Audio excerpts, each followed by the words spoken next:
Good people, what is up? Little technical difficulty there at the beginning. StreamYard was being a little weird, but it's all good. So yeah, we back in the building. And remember, there's no more off-season talk, preseason talk, postseason talk, postseason, into the playoffs, Super Bowl. We not at none of that no more. We are back at the beginning, the cradle of the NFL season. Tomorrow night, Thursday night, week 1 of the NFL season begins. That's cute and that's great and that's good. And we might pick who we want to win, depending on when we flow through everything else. But for this show, the important game, Friday night, 8:15 Eastern Standard Time. In Brazil, amongst the gang violence and all the other foolishness, our Philadelphia Eagles will be playing the Green Bay Packers. Now, we can talk Packers, we can talk Eagles, talk anybody. But later on the show, we're going to have a few people coming on and know a little something about the Green Bay Packers. Some fans themselves, Trey Larkins, as well as Tony DeSavant. So we're going to have two of those boys coming on to rock with us and talk the matchup. But before we get to any of that, we got to clean house, talk about our own Philadelphia Eagles. And to do that with me this week, I'm bringing in my homie. Back from his sabbatical. What up, White? What's going on, cool? What's going on, Eagles Nation? Is finally here. The season is right here upon us. Week 1. I'm ready to get turned up, man. I'm ready to get into everything. I feel you. Yeah. Before we get into any of that, though, we got to get back on point. And I'm gonna take a little bit of the blame because all season happens. You get a little hype, so much be going on. You hear so many rumors, you don't know what's true, what's not. But we moving focusedly for the rest of the season. So we got to get hype, and then we're gonna bring it to you. Let's go.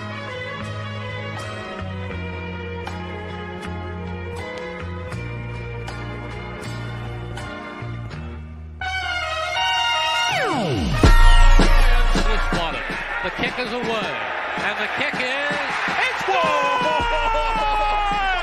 And the Eagles win! It's hard to come to South Philadelphia and leave here with the win. You just don't come to Philadelphia and leave here with the win. Eagles fans everywhere, this is for you. Let the celebration begin!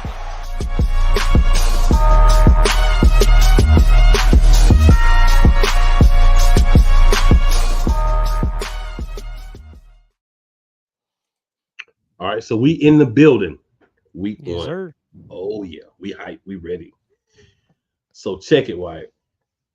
We talked about in the offseason. I said we're gonna get some things a break, kind of let them do their thing and chill. But now we back. Eagles updates. You're getting the words. We letting you know where we at. So if you happen to join at any point in the show, we're gonna help you keep up.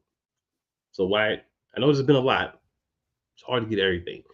What you got for us on the news updates, rumors front? Yeah, I mean, first off, just kind of preceding to the game, they announced the actual uniform combo. You know how they've been doing that for the past couple of years. They announced it like a week previous to the game. They're actually going with the white jerseys with black helmets and black pants. Even though we are the home team in this one, I guess there is a reason behind that, is because the home team over there in Brazil with the stadium they're using, I guess they use white and black. Yeah, they wear white. So that's why we decided to go with the white on black. And the Packers are actually wearing their home jerseys, their greens. It is a home game for us, so I would have liked us to wear the midnight greens, but it's going to be nice seeing those black helmets with the black pants and the white unis out there. It's going to be nice. And the white socks. That'll be fun. And then white socks, yeah.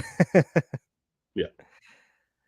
But other than that, I mean, they announced the captains for the squad already here. We got Lane Johnson, of course, Jalen Hurts, QB1, Brandon Graham, Jordan Mailata, Jake Elliott, AJ Brown, and Slay.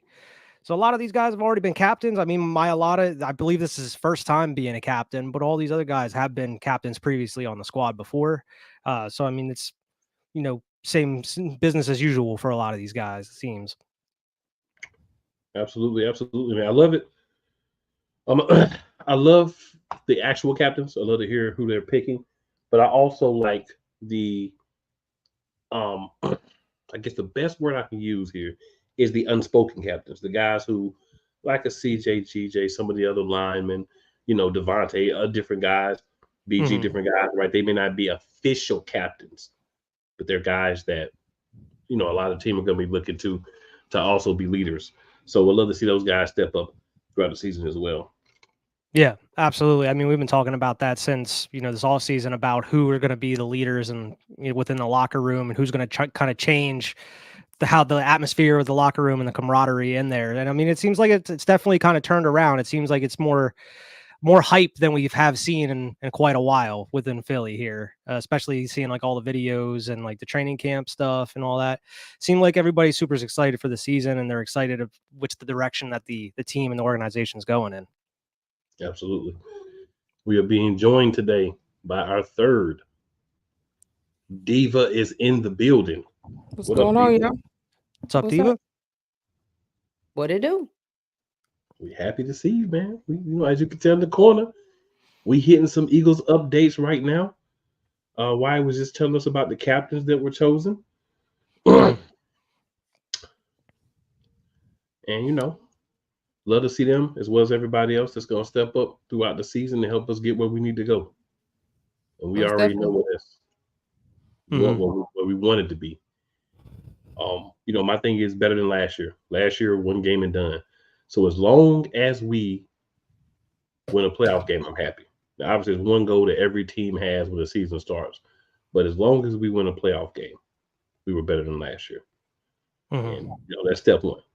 We can get to winning one playoff game, then we can, then that'll help us move towards what I believe is most fans' goal, and that, of course, is hoisting another Lombardi trophy.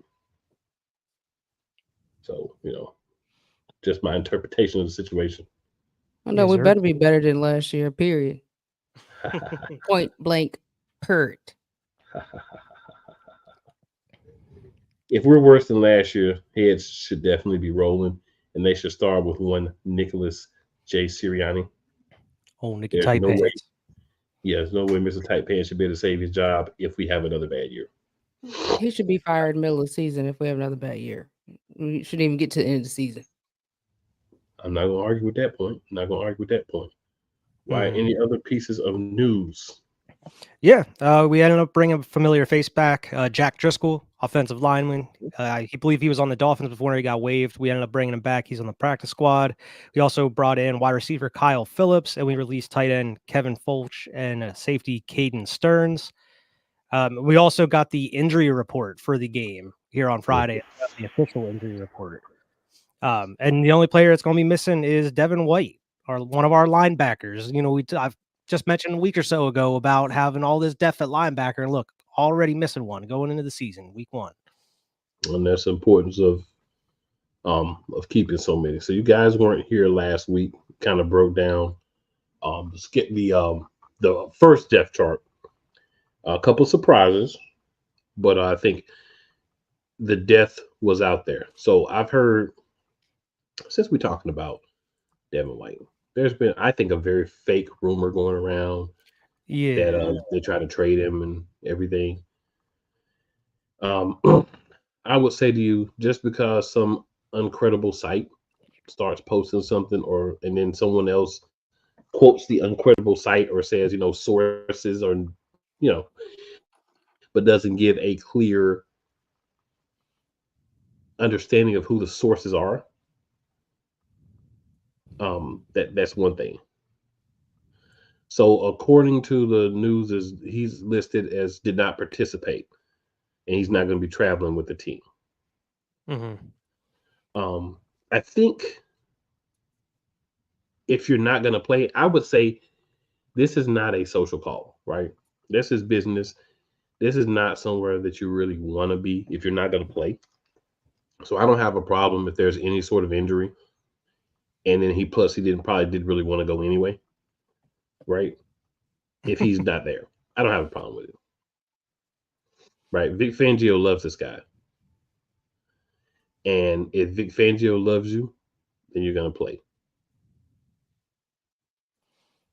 Yeah, I don't think it's going to hurt him as much as everybody's saying. And I think it's kind of weird how all these reports came out all of a sudden. It's like, oh, well, the Kobe Dean was the shoe-in to be the starter and all that all along. And it's like, well, we didn't see any evidence of that throughout the preseason.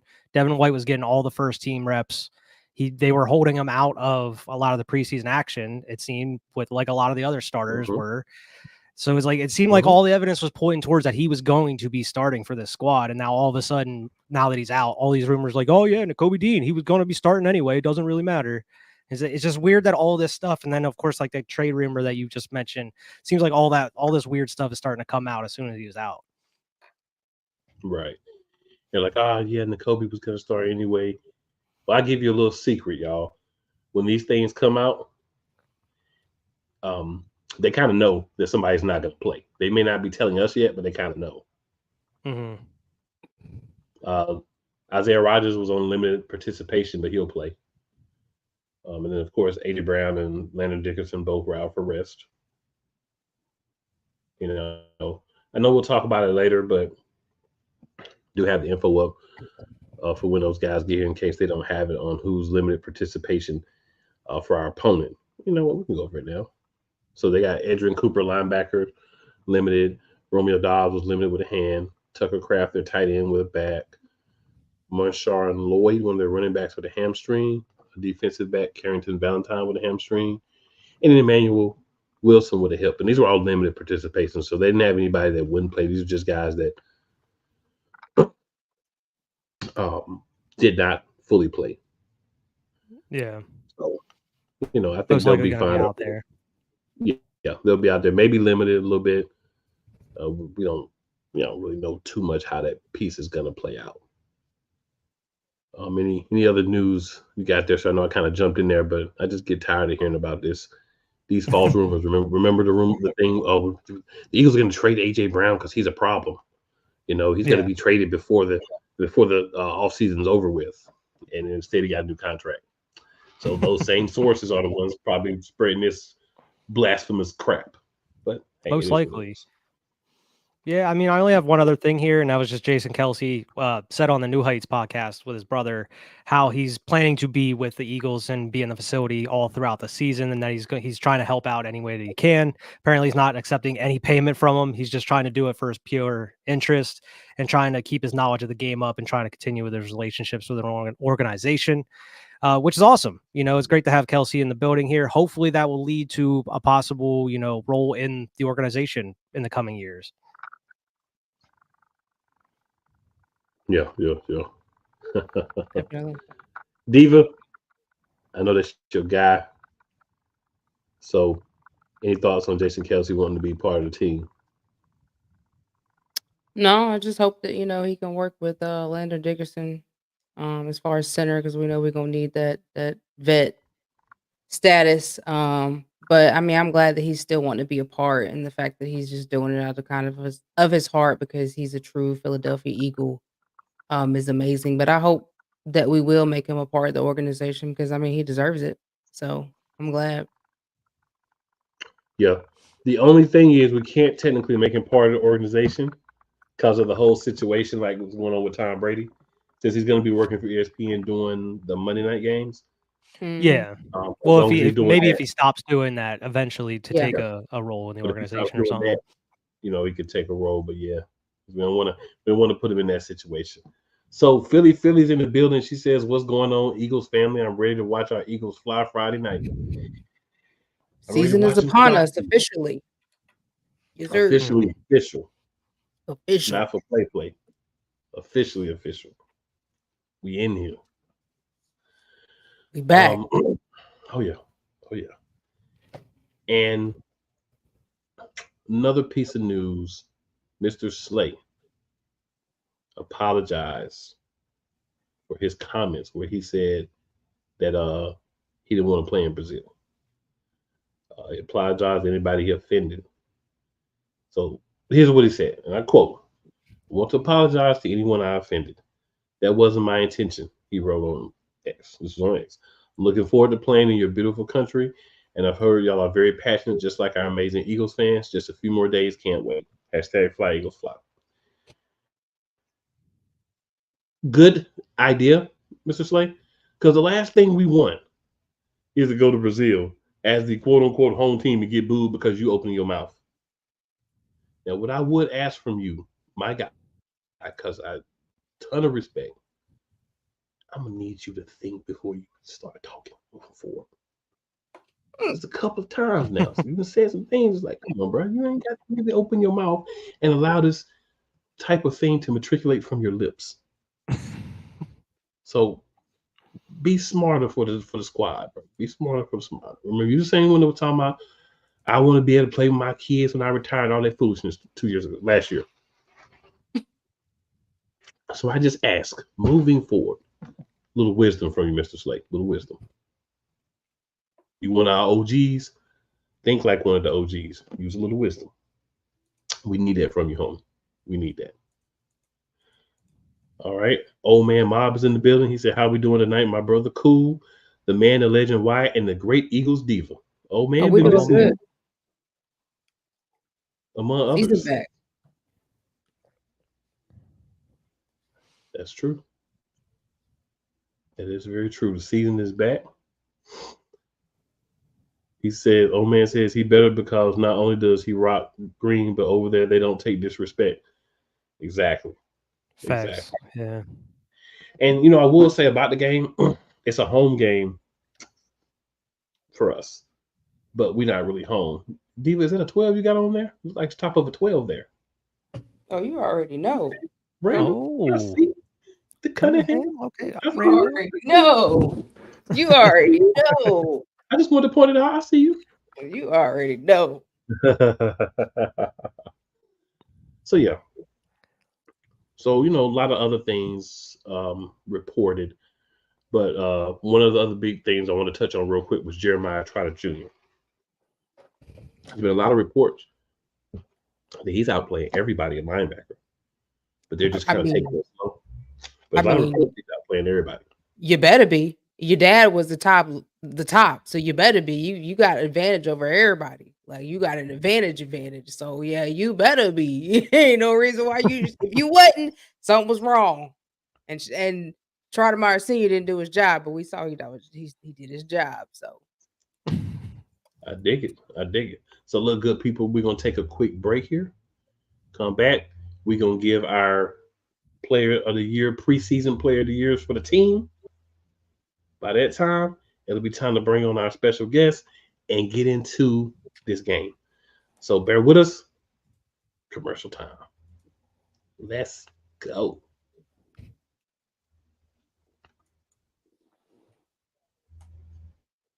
Rams fans all around the world. It's a beautiful thing to be a Rams fan right now. Stafford's back. We're going to see about Cup. And running back Kyren Williams to return. Lend me your ears, or should I say lend Playmaker your ears, as he breaks down week by week everything in the Los Angeles Rams canon. Number 99, Aaron Donald. Can't wait for 2029 to come to know that you are going in the Hall of Fame, and it should be first ballot, no questions asked. Join the Playmaker as he breaks down everything Los Angeles Rams style in Ramily Talk on the Playmakers Blog Network YouTube channel and where you can find podcasts.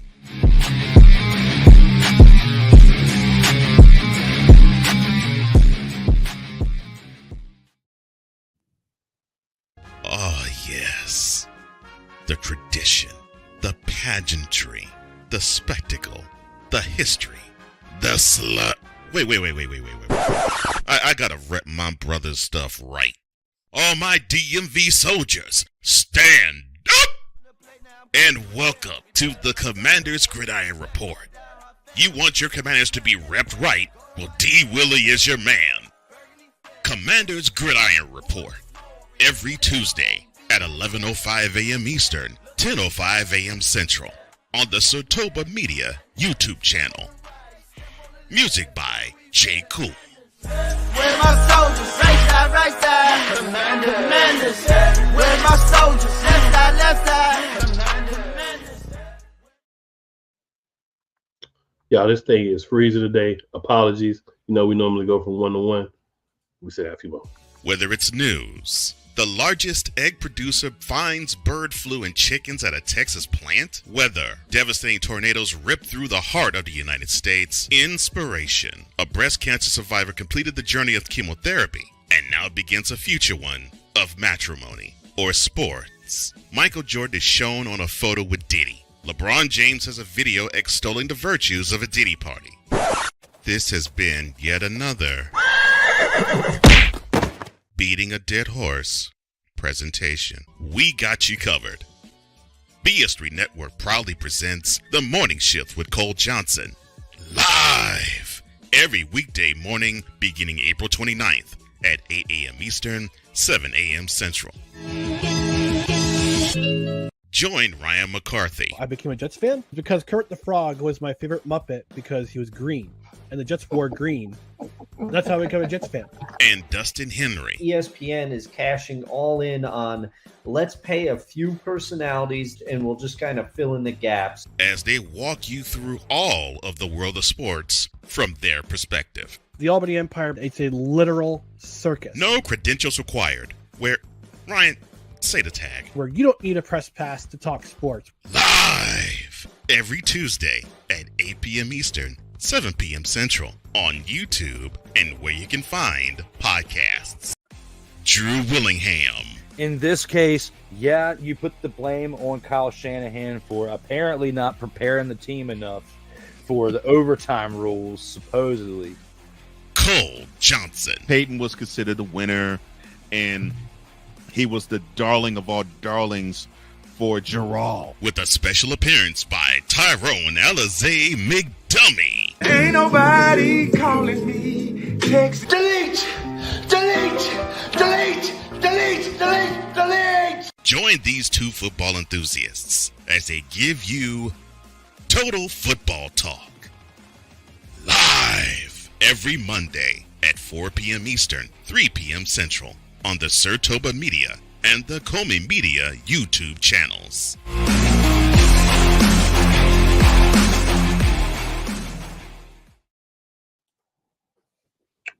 All right, good people. A little technical difficulties, but we moving through it. It's all good. So we had a list.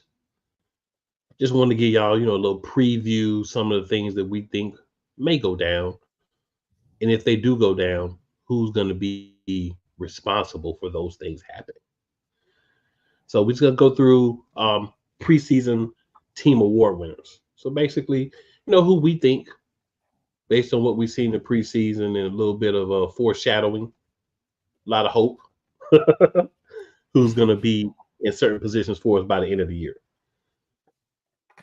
So we'll start off with your most improved diva. Who you have as your most improved player?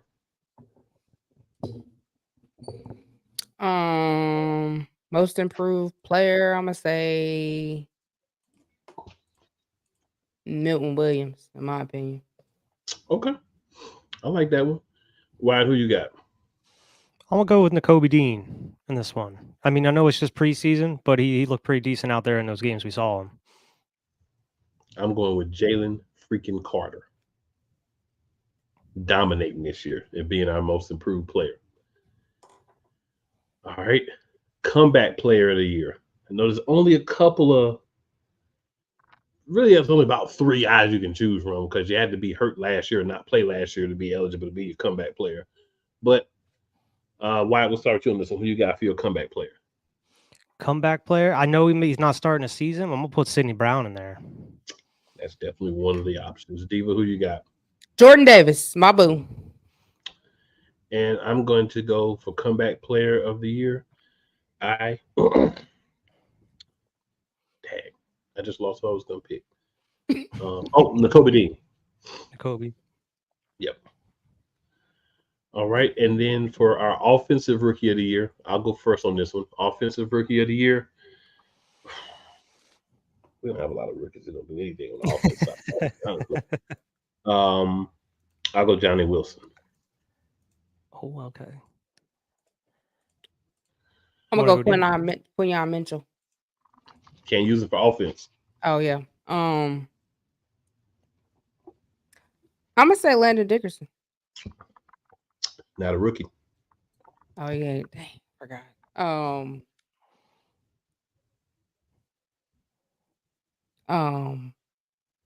I can't even think of his name. The one we just got. Running back.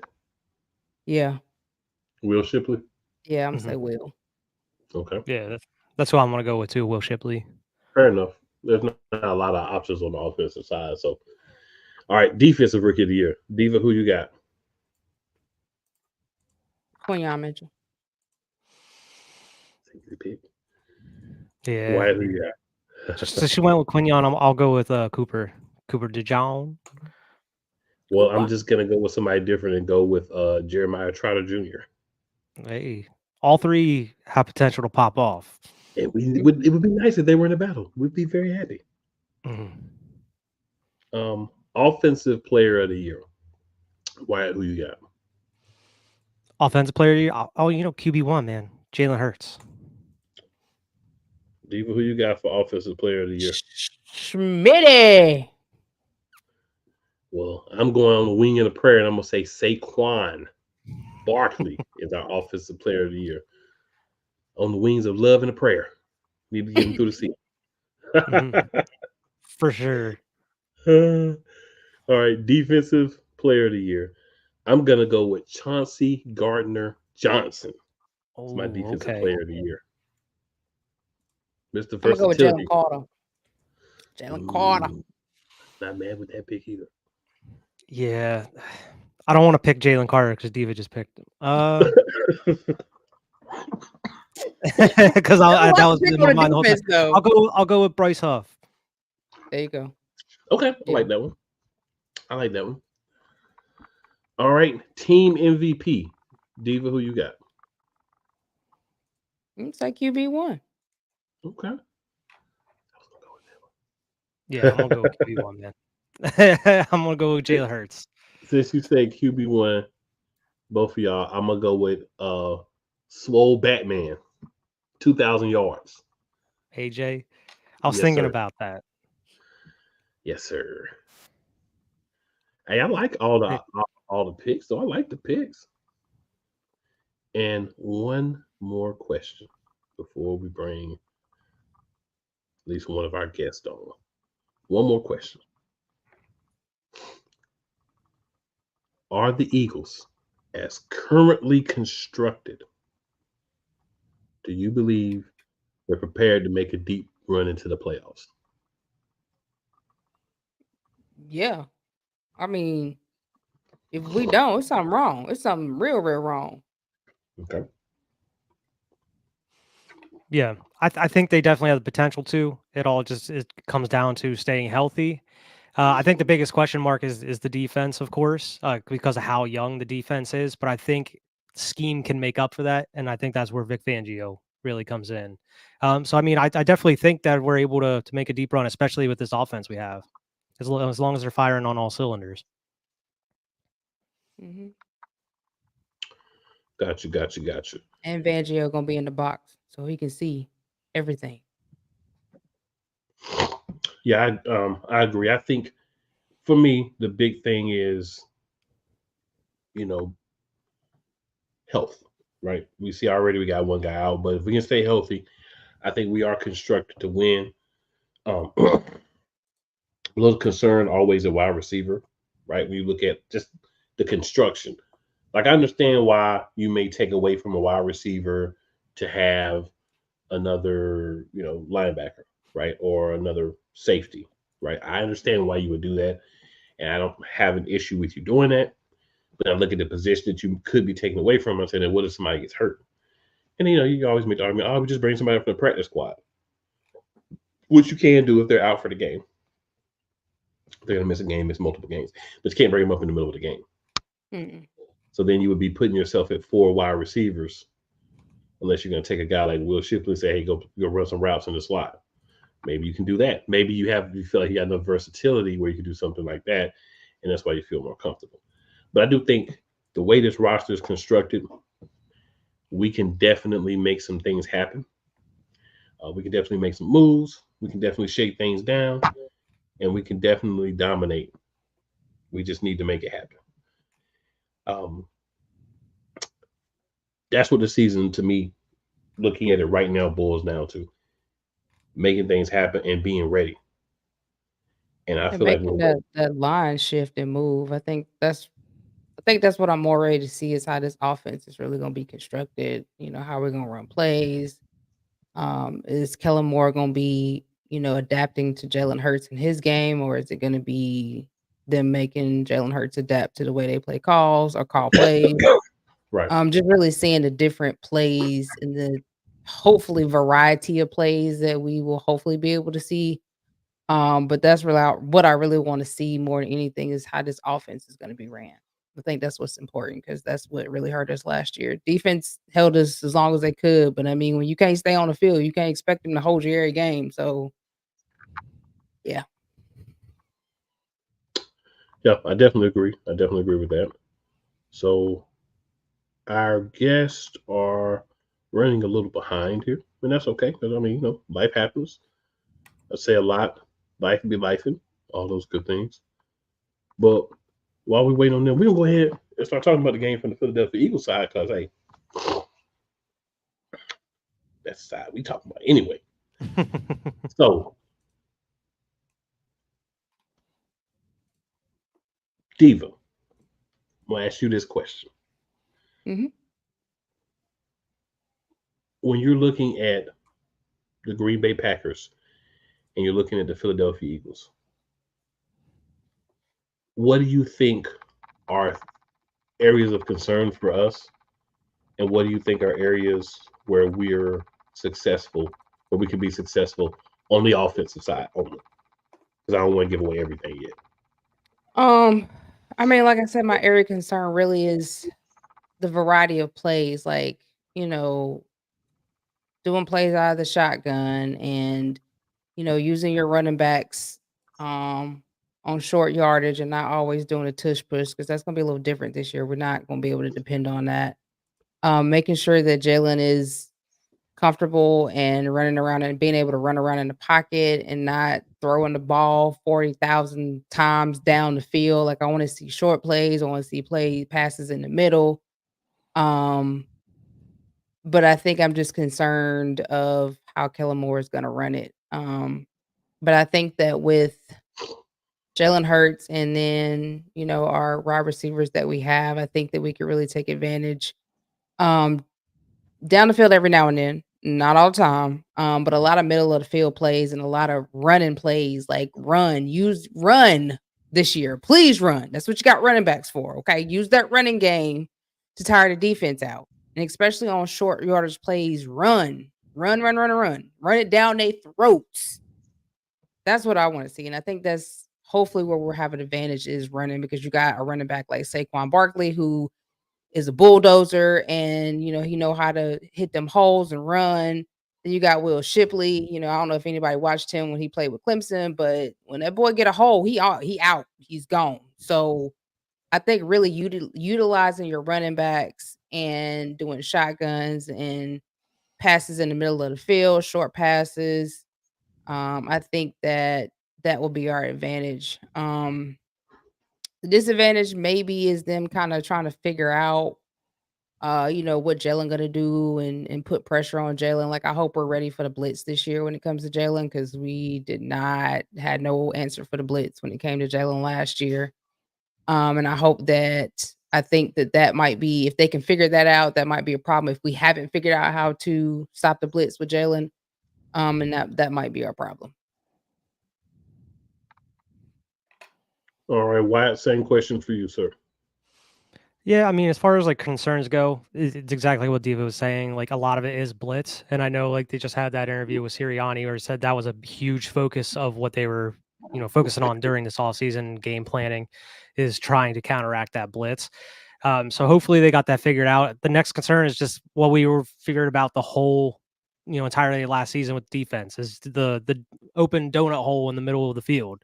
How are they going to cover the middle of the field? Are we going to be able to tackle? I know I talked about how it seemed like our tackling has improved during the preseason, but that is just preseason. You aren't tackling with Josh Jacobs, who we're going to be seeing this week. So I just want to see guys out there tackling, covering the middle of the field. I'm interested to see what this defense looks like under Vic Fangio and what kind of schemes he has cooked up for him.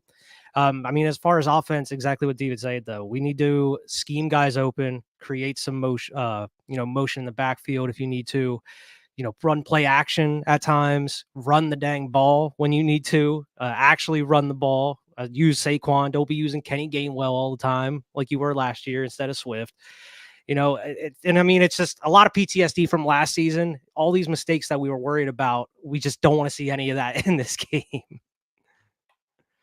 Right. For me, while we're waiting on both of our guests to get ready backstage, for me, when I look at this offensively, a lot of what Diva says, I definitely agree with. Let me throw Benny's comment up here, by the way, real quick as well. Benny's in the building. Benny Boom. Benny said the Benny Boom Productions. Yes, sir. What up, Benny? You know I'm rocking that Benny Boom. You know it. Benny says the Packers O-line is weak. They should be able to get some pressure. We don't need the tush push. Give it to Barkley. So exactly. I don't necessarily disagree with the line is not their strongest point, their defensive line. But I will say this. We got to see how Becton, and our new center, that combination, how that's going to work. How that hole's going to be kind of covered. Because those are both guys that are coming in new, gelling right there where it's very important on that right side. So that's something to watch. I will say Saquon's a weapon that should be properly used this season. Hasn't been up to now, but should be properly used this season. And what I mean by properly used is not how many touches, but how many quality touches you give a running back. You can run a running back 40 times and it's garbage. You can run him 20, 25 times and give him proper opportunities, and it's a much better, play. So scheme is important. One thing I'll say about Kellen Moore, from everything I've researched, looked up, press conferences from him and players, other coaches, and everything, is movement, attempting to do the best job of forcing the defense to show their hand early, right? Because if you have movement, if you have motion in your offense pre-snap, I know this is really weird for Nikki Tight Pants to see happen and be part of, but if you have that early, your quarterback gets a chance to read and say, oh, this looks like a blitz.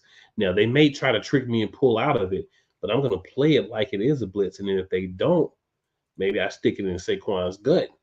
If it is a blitz, I pull it out and I go over the top to one of these 3 options I now have, or 4 options I now have on a regular basis that all should be able to make a catch whenever the ball comes their way. I also look at the veterans, the guys that are coming back. Jalen Hurts, A.J. Brown, Devontae Smith. Everybody got the contract, so there's no issues there. Jahan Dotson, we still got 2 years before we even got to worry about any type of contract negotiations or anything with him. So we got top 3 guys under contract really for the next 3 years, because Dotson was a first round pick. So you can always slide him in as well. So 3 years, we got that same offensive look. Dallas Goedert, a lot of the linemen. Lane Johnson's talked about he may retire in about 3 years. But I think if we're still at or win the Super Bowl, I don't think he's going nowhere. Right? I think if we won 3 to 4. He said 3 and he said 4. Yeah, he said 3 or 4, but I'm saying if we still compete for Super Bowl in 5 years, I don't think he's going nowhere. I think he'll be right there rocking with the squad. And if he does, I get it. That's why you start identifying guys. When the guy tells you his time frame for leaving, you better listen. It's time to start, looking at other options in the next couple of drafts. Maybe the freshman class coming into college this year, we're identifying guys from that class and say we need to draft one of these guys. Or the sophomore class for this year, we need to draft one of these guys, so maybe we'll have a year or 2 with Lane. But I think for this game this year, we locked in. The line may take a slight step back. But overall, I think we're going to have quality people in situations to make plays, and I believe that they're going to make plays for us. Offensively, I think we're going to make catches. We're going to block. Only thing I ask is don't run sweeps behind Smitty. Don't do that. Please no. I saw last year Devontae Smith out trying to be a lead blocker. Now, again, every once in a while, you might try to look counter or something that way just to throw people off. but let's not make that a consistent part of the offense because it's not going to work. No. This man is not built for that. Use him for what he's built for. He'll go out there and try. He ain't going to duck down and run away. He'll try, but it's not a very physically impending try. You want to keep on the field, it's not what you want to do. But I think we have people in place, at least I feel like, that understand at least those basic logical concepts. All right. And Benny says, sorry for being late tonight. I was busy working on my Benny's Bleed Green studio. Okay, Benny, with the Bleed Green studio, I see you, big homie. That's what's up. Putting in that work. Hey, Benny, you need to be dropping your link where people can see your merch in the chat so we can let people know the you know what I'm saying? Check We're gonna purchase some of this stuff now. Y'all see what Benny be doing? No? Yeah. Yes, sir. So yeah, that's just thoughts on that. So defensively, what do you guys think that we can do to mitigate this offense that the Packers have? Blitz and make sure that hole in the middle is gone, like it is fully covered. Okay. I want to see aggressiveness. I want to see interceptions. I want to see people knocking people's head off. I want to see cornerbacks. If you feel like you need some help, go over there and help. Go over there and help underneath and help over top.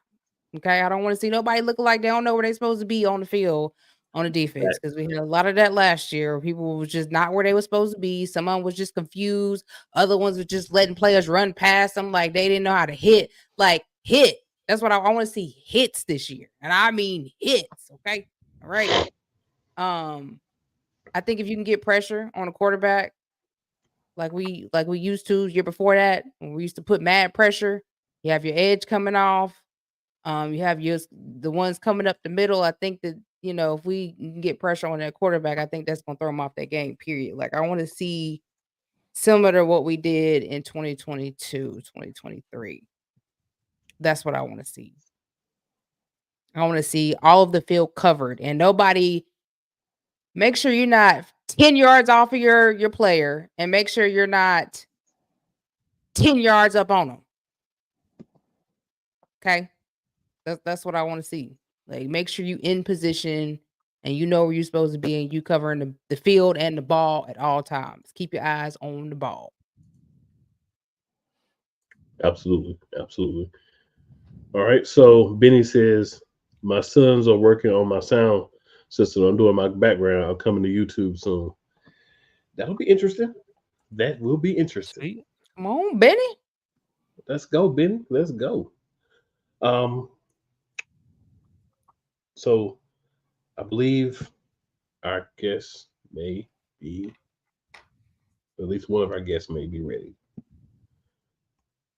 So what we're going to do, take a quick break. And we're going to come back and we'll have at least one of our guests on with us, possibly both. We'll see how things play out. And we'll keep talking Eagles Packers. Do us a favor, hit that like button either on your way in or your way out, or during the break. That share and that subscribe would be very nice too. You know what? It's free. Free way to support the channel. You know what I'm saying? Just the trifecta while you're here. You know it. Make everybody love you. That's what you do. Poppy J. You got the option to cry for the government. You got the option to protest. You got the option to keep buying. But this is also an option. Wise El Jefe. We're the first tech geeks. We're the first gamers. We're the first everything. Everything. Like Gen X's, we are the ones. BS3 Network proudly presents the crew from the New York boroughs who never wants that smoke. Nah, they want that fire. Poppy J and Wise El Jefe. Fridays at 9 p.m. Eastern, 8 p.m. Central. Check your local listings for your viewing and listening pleasure. Cool McCain. You thought you wanted Gunther against Chad Gable, but you didn't. And I'm going to tell you why. Chad Gable would take everything that Gunther's done and bury it. The Playmaker. It was on site. AJ Styles walked out there, seen LA like, oh, okay, then LA Knight hopped out the car, let's go. Break down everything in TNA, AEW, and all of the WWE programming. Join these two kings, monarchs of wrestling, live every Monday at 6:30 p.m. Eastern, 5:30 p.m. Central on the Play Caller Sports Talk YouTube channel.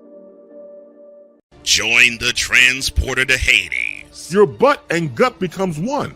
Join the reformer of hooker whores. This is my daughter, Placenta Booty Johnson. Join the bronze god. Whenever you are in distress, take off your baseball cap and throw it in the air. Join your very own superhero of broadcasting, Chris Bass. So whatever color crown they get, they palm it and do 2 circles, and that translates to, I can be the black people. As she takes you through the week's paces in Baseline. Live every Saturday at 8 a.m. Eastern, 7 a.m. Central, Pacific time zone people, just stay asleep when this is on live and just catch the recording. Exclusively on the Chris Bass YouTube channel. Everything Boston. I love you morons. New Kids from the Block, New Edition. Dear whatever the law firm is. Sincerely, the U.S. Supreme Court. Ben Affleck, Matt Damon. Go yourself again, Jason Whitlock.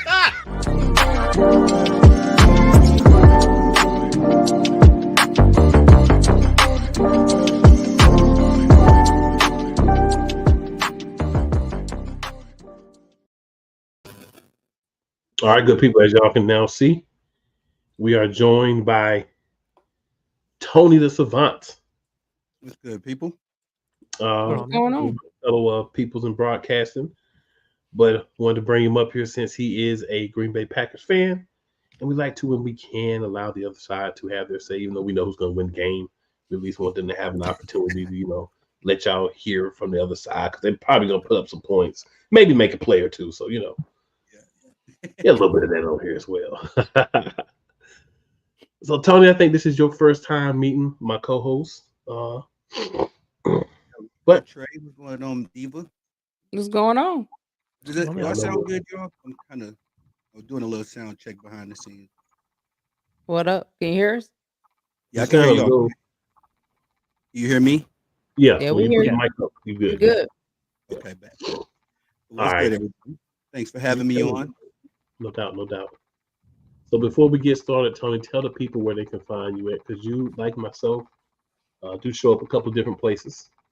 Oh, yes, sir. I'm on, I call them the Big Four, Facebook, Instagram, Twitter, YouTube, of course. That's my firstborn, so definitely swing by there, subscribe to the channel, and do a little blogging as well. So I drop those on the Facebook page as well. All right, cool. So I believe that our last gentleman is ready. You good, Trey?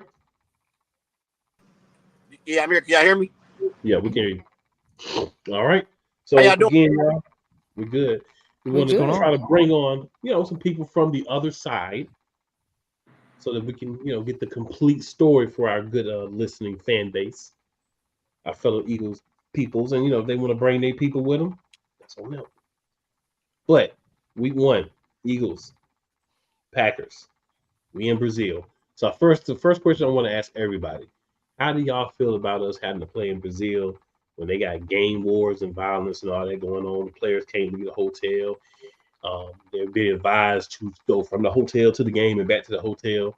A lot of them aren't even bringing their families and stuff like that because they don't even want them to have to deal with the situation. So how do you guys feel about us being the two teams that have to pop the Brazil cherry in this type of environment? Trey, I'll start with you and we'll just go all the way around. Well, honestly, I really don't like it, to be honest. It's all about money for the NFL. We know what time it is. All about money for the NFL. So I feel like this is obviously it's a money grab for the NFL. But me personally, I'd rather us just go and line up at Lincoln Financial Field, Packers Eagles Friday night in Philly than play in Brazil. But I do like the fact that we are the only game that's going to be played Friday night. I like that idea, but I'd rather the game be played in Philly at Lincoln Financial Field than in Brazil, quite honestly. But and I don't like the fact that the players' families can't be there. I just don't care for it. Like, and honestly, I think it's actually more of a disadvantage for the Eagles than it is for the Packers, because this is one of y'all home games, and it's in Brazil. So I just really don't care for it. Me personally, for either side. I feel it. Tony, what about you?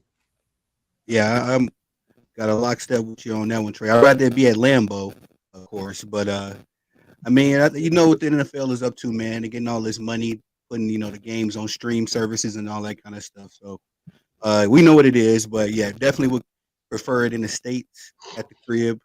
But I think it's gonna be. It is unfortunate it's one of y'all's home games, but it's gonna be a loss for y'all, man. I'm just gonna start talking my little smack now. Go ahead and get ready for week 2.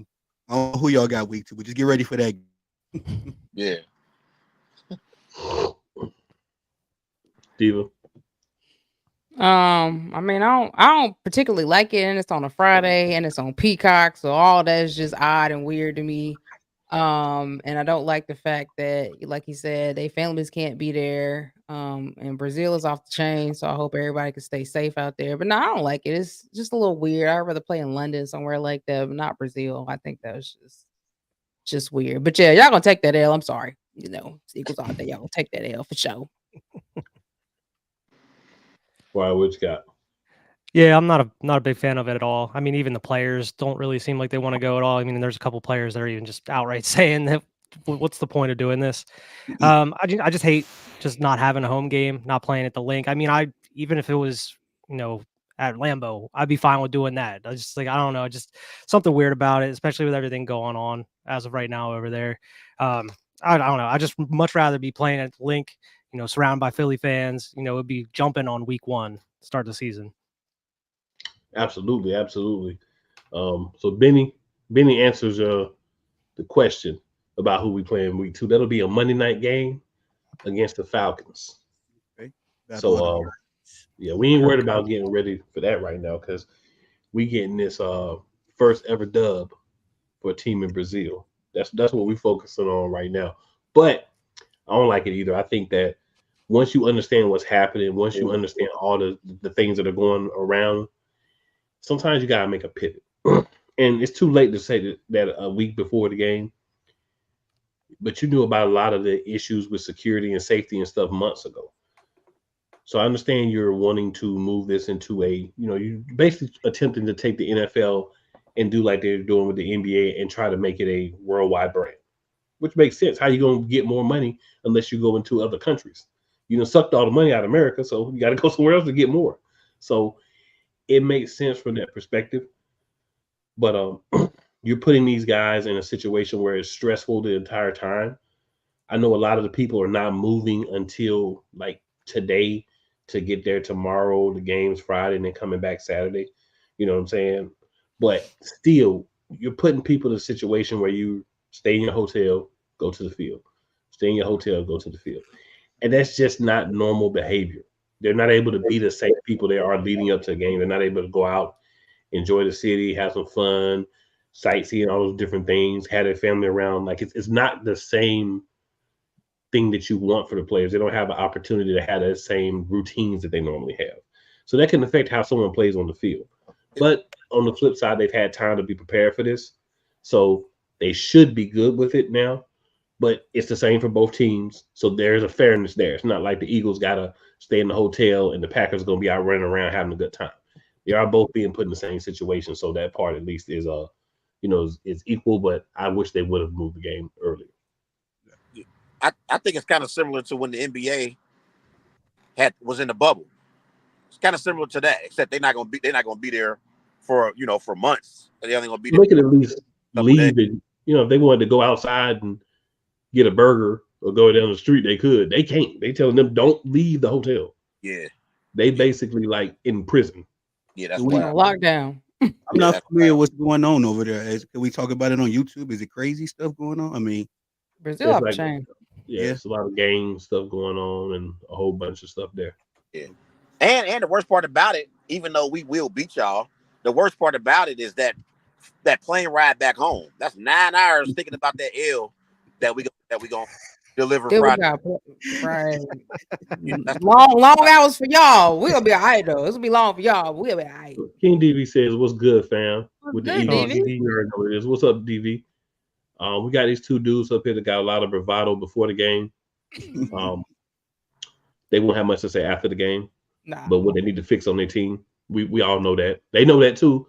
But being that they are respectable content creators within the Packers community, they can't come on here and say that. And that's okay. But all 5 of us know deep down within our heart that unless something wild happens, it's going to be a long Friday night for the Green Bay Packers. We're gonna tell hind parts up. You hear me? Tell them hind parts up. Benny Boone got a message for y'all. So Benny says to the guest, he was trying to put guests on the show, don't take this, I'm going to say yes whipping personally. Yes, it's nothing against you guys. You guys are great individuals. Unfortunately for you, you're Packers fans, and this is not a week to be Packers fans. So off that, and either one. If I was cool, I was gonna say, man, y'all gonna have to figure out what y'all gonna do with center. I don't think Cam Jurgens. We don't have to figure out anything. I don't know where y'all get this bogus. I don't know where y'all get this bogus thing that we have to worry about anything at center. We've had our backup still on the roster for 2 years. Right. Well, so what do you think he was doing for 2 years? And the best is still working with him. It's cool being a backup. It's different when you're in the trenches. But I mean, he was behind the best center, was, and the best center is still working with him. He was the starting right the best tackle, so center. he was the starting right guard, so he could be in the trenches and learn how to use his techniques and stuff. He wasn't sitting on the bench. He was learning by being beside him, so he was in the trenches. I want to tell y'all too. I'm actually glad I got my man Tony on here, my fellow Packer brother. Well, I knew you needed help, and I know he needed help. So initially, I thought initially it was gonna be y'all and me. So I'm like, okay, he brought on Tony. That's cool. Yeah, well, but y'all need help. I got a question for y'all. Y'all saying, that y'all gonna beat us Friday, and I know y'all got to the Super Bowl in 2022, but last year we had a better season than y'all. But this is not last year's team, though, and this is not the last year's coach. It's not last year's defensive coach. It's not. I think y'all stuck on last. This is not last year. This is a whole new squad, whole new defensive squad, whole new offensive coaching that know how to coach. Okay, so I need for y'all to understand this is not. It might have a chance last year, but this is not last year's. It's 2024, going in 2025. All right, and all I got to say is love better be worried because you got Vic Fangio sitting in the box. All right, and he gonna be able to see clearly. And we got a whole line of linebackers out there that's greedy and hungry. All right. So I need for y'all to know what's really gonna go on Friday when y'all get on that field. You know what I'm talking about? I think a lot of Packers fans have a false bravado because they're saying, "Oh, we were better than the Eagles last year." By the end of the year, we're better than y'all all time. It's a 28-16 all time record. So that's why we don't really have. So now you're doing the Dallas Cowboys. So now you're Dallas Cowboys. Y'all the green Dallas fans. All time. Cowboys that dress up in green for us, man. Come on, man. Oh, I ain't gonna disrespect them. We won those days. We back in 1975, we beat you 2 times in a row, and in 1983, we won 3 back to back. 2005. That's great. That's great.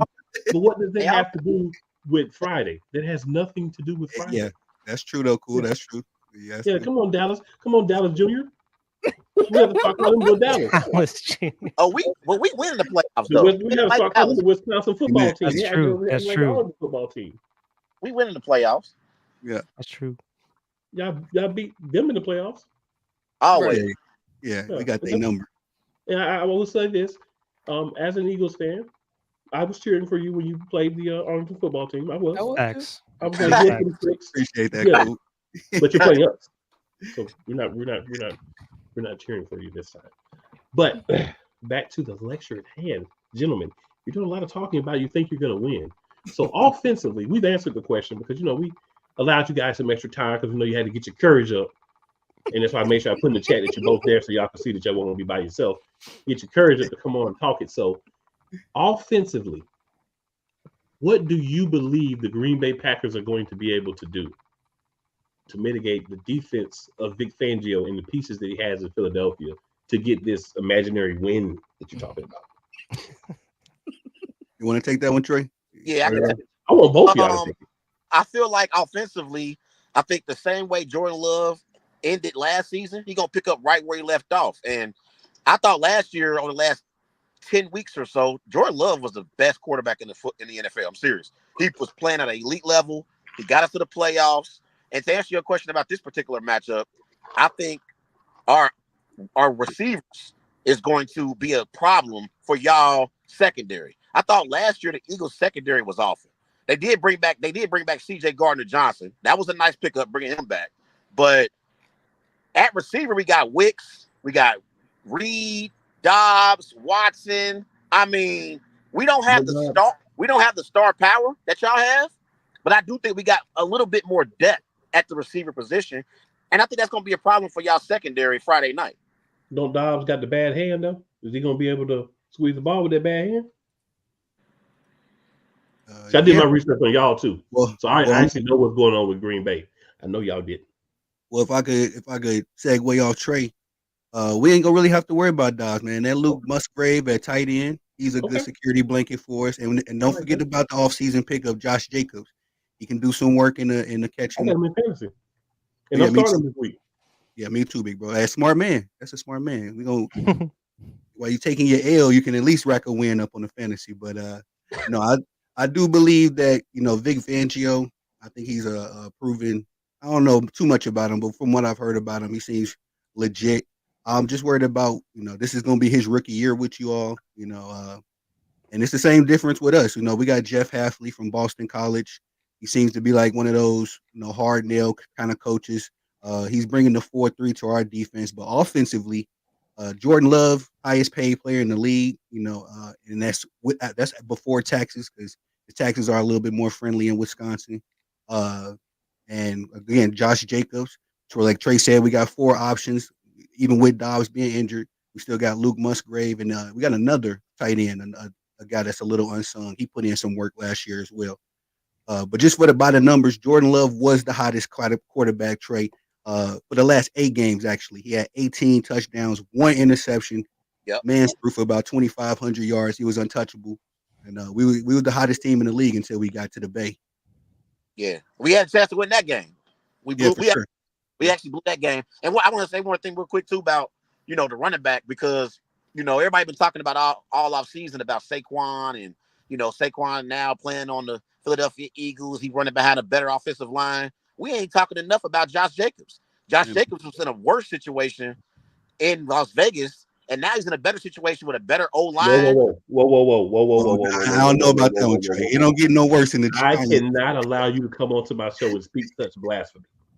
Saquon Barkley played 8 games a year, 8 to 9 games a year on the worst field in the NFL with the worst coach, one of the worst quarterbacks. No, I know. I was saying that. No wide receiver group, none of that. Yeah, so we can't say that Saquon was not in the worst situation. No, I wasn't saying. I was saying that basically the same way Saquon's in a better situation, Josh Jacobs is too. That's what I was saying. Like, I'm just saying, I feel where you're coming from, but the level is tremendously more for Saquon. That's why it's being talked about more than Josh Jacobs. You're better. I get that. But it's not a jump where it should make a difference in the longevity of his career, productivity, and all those things. Yeah. Where it's going to make a huge difference for Barkley if he can stay healthy for us. Yeah, for sure. But I do like us, to be honest. I'm not sure how y'all feel about this. I actually like our pickup of Josh Jacobs because I thought Aaron Jones, he was 28. Anytime you get younger at the running back position, that's good for your football team. And I saw one of y'all earlier say our offensive line ain't that good. I'm not sure what y'all was watching, but the Packers' O-line is solid. You got Josh Myers at center. You got. We were talking about your defensive line, not your offensive line. It was one of the people. Okay. Yes. Okay. Yeah, we're a little suspect in there. Although I got a lot of confidence. Our offensive line versus your defensive line. Okay. Yeah. We're a little suspect there. Yeah. I mean, but don't forget we did play y'all in 2022, and what was that score? and Love, I believe wasn't Love playing then too? Y'all got Aaron Rodgers, man. He was but 108 Diva, years old. Okay. You right. we Got can't Jordan talk Love and about that. came out there and threw a touchdown pass. Yeah. But Yeah. what was the ending score though? We was already down. Y'all got us in 2022. Y'all got us. Okay. Yeah. Oh, all right. And wasn't Jordan Love playing that game? He played at the end and came in and was balling. Oh, we did make Jordan Love look like Patrick Mahomes at the end of that game. But you know what? We still went to the Super Bowl that year. Yeah, I did. Yeah. Definitely did. But we didn't win. So now we got something we've got to take care of. We didn't win the Super Bowl, but yeah. So what about Jalen Hurts though? Because I thought last year Jalen Hurts, to his standards, had a down year last year. Although I do think Jalen Hurts was injured. In fairness to him, I think he was injured last year, majority of the season. What y'all expectations for Jalen Hurts? Well, I mean, with us actually having a coordinator who knows how to call plays, I think Hurts will be back to where he was in 2022. He was hurt. You know what I'm saying? He really never recovered from the injury that he had at the end of 2022. But I do believe that Kellen Moore will be able to play more plays up to where he know where Jalen's at. That was a problem last year. We didn't even have, I don't know what that was we had on the sideline that was calling them offensive plays. Okay, so that was the problem. They were not calling what needed to be called for Jalen and that team to actually move because they didn't know what they was doing. So that was a problem last year. So we got to understand that Nick Sirianni was heading that and he didn't know what he was doing at all. So that's why Jalen Hurts looked so bad last year because he didn't know how to call plays to help Jalen. And I think Jalen just lost confidence because, I mean, really, in my opinion, I feel like if you that good of a quarterback and you've always had a high ball out IQ since you've been playing ball, then you should have took over knowing that your coaches didn't know how to call plays for you and put you in the position to win. But I do think, seeing him through training season, I mean, training this year, preseason, I mean, I think we're going to see the Jalen that we saw in 2022, if not better. So I'll ask you a question, Trey. What made Jalen Hurts a bad QB last year? I thought last year, offensively as a whole, they were inconsistent. I still think Jalen Hurts is a good quarterback. I just thought last year, to answer the question, what made him a bad quarterback, I think it was mostly his injuries. I just thought he was injured. He wasn't 100%, and it was pretty clear that he wasn't 100%. But I just thought y'all kind of fell apart, not only offensively but defensively too. I think just for Jalen, what? So you're saying injuries? I would say turnovers. If you go look at his stats and you take away the turnovers, he would be in the discussion for MVP last year. Mm-hmm. But see, no one wants to talk about that. And you know why no one wants to talk about that? That does not fit the narrative of Jalen Hurts having a terrible season last year. Now, I'm not saying that you dismiss turnovers, but what I am saying is the turnovers were the issue. Yeah. You take those away, this guy had a really good season. Not a great season, but a really good season. His numbers were similar to what they were in 2022. It's just the turnovers were a lot more. The turnovers. Yes. So those will be better in the new regime. So, question for everyone. Me and Diva, of course, talking about the Eagles. Y'all, of course, talking about the Packers. So we know who each other thinks is going to win, right? We think the Eagles are going to win. Y'all think the Packers are going to win. Here's the question. Why? What do you believe in this specific game on Friday is going to give the Eagles, if it's us, a chance to win, the Packers, if it's y'all? And I'm going to start with Diva, then I'm going to let both of y'all go, and then I'll go. I'm going to say, well, for one, I believe that, Kellen Moore has really done his research. Kellen Moore does know how to watch film, unlike Nick and the other one. And I think he's already done his work, his research on the defense of the Packers. I know Vic Fangio has already done his research. I know he's going to have that donut, that middle that we always had wide open. I think that's going to be fixed. Our secondary looks a lot better than it did last year already. So I really think that our defense is really going to show up. I think they're going to put a lot of pressure on Jordan Love. And I think that's really what's going to get us over that edge. But I really think that Jalen Hurts is going to have a really good game. And I think Saquon will as well. So I think that's really what's going to give us that W. I'm not mad at that. I'm not mad at that, Diva. But I think it's gonna be this newly paid Jordan Love, man. You know, especially with the history of quarterbacks in Lambeau. Especially when we pay him, that's when we typically get an MVP year out of him. Brett Favre, Aaron Rodgers. I think the trend will continue with Jordan Love. In addition, like I said about our defensive coordinator, Jeff Hafley, I'm very confident in him because our defense was atrocious. Not as bad as a lot of people thought it was. Our pass defense was top 10, but everything else about our defense was atrocious. So I think that we're going to see, and on projecting ESPN, I don't know how trustworthy y'all think they are. I don't put too much salt on this, but they got Jordan Love as the MVP, and they got the Packers as a top 5 defense. So they ain't the worldwide leader of sports because they always telling propaganda. I think that we're gonna be somewhere in that ballpark. Now, if we can sneak past y'all and continue on the hot streak that we had last year, if that loss to the 49ers, you know, we don't have too much of a hangover from that. I think if we sneak past y'all, we may be one of the hottest teams in the league with the young core we have. And again, you know, Jordan Love just getting his bag. Yeah, for me, it's going to be Josh Jacobs. I think Josh Jacobs is going to be the X factor in this matchup because I think in the offseason, Fletcher Cox did retire. We know how great Fletcher Cox was. He was a great D lineman for the Eagles. He did retire.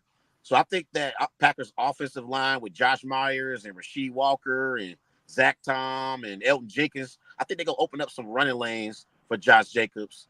And I think the Packers going to build off of the running game, and that's going to create passing opportunities for Jordan Love to get the football to Christian Watson, Romeo Doubs, Jaden Reed, and Octavius Wicks down the field.